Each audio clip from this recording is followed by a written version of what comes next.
Okay, Kitty Pies, I forgot to mention a couple things in the last video. I didn't want to reshoot it, but anyways, this panel here, I cannot get slid up from the outside here, so I'm going to either have to cut the inner firewall out and slide it up from the inside, or I'm going to have to take it back off the pan again, which I'm going to do anyways, because I got to do all the body work on it. I'm going to do it off the pan on a cart, so that's not a problem.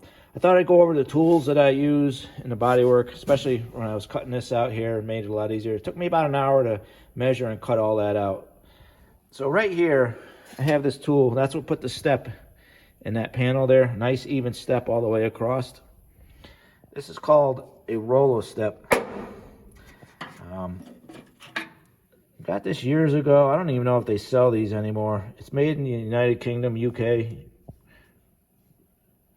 And what it does is you clamp it down on a panel on the edge there, and you put a socket and a ratchet on there, and it'll go right along the whole panel there without doing this. It makes a nice even step in the panel. And it does a really good job too. I'm impressed.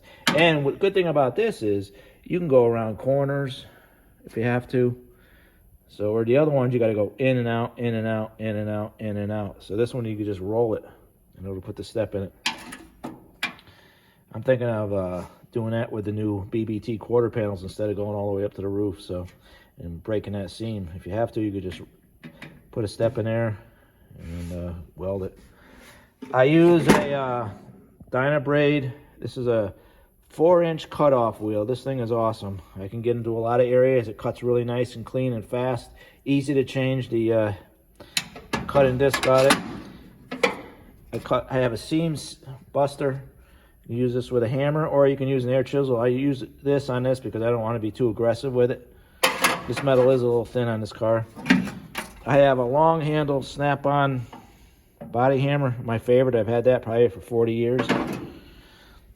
Typical cutoff wheel. This is a Mac Tools reversing cutoff wheel, which is good. This is valuable. This is a snap-on. You can get them pretty much anywhere. Angle grinder. This here is a belt sander or grinder. These here, they sell in 3 different sizes. This is the smallest one they make, yeah. They make one larger than this, and then they make a really large one. I find out that the smaller one is best. I can get into all these corners here. It makes trimming everything really super nice. So if I'm not totally good there, I can just go up here and trim it there.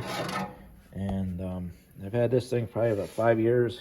I had to have it rebuilt once, but it's held up pretty good. It does a lot of work. And what it does is you can go along and this, let's say this panel was on there, you can grind all your spot welds off and that old panel comes right off. So that's what we use in the body shop to grind our spot welds instead of the cutoff wheels anymore. We don't even bother with those hole saws to cut the spot welds out. We just grind them off because we're going to replace the panel anyways. So, okay, so that's something I forgot in the last video. I thought I'd update you. I'll upload the pictures of all the tools and the part numbers on them if you need them. And just take your time before you do it. Think about it before you cut anything, and you'll be good. Okay, Kitty Pies.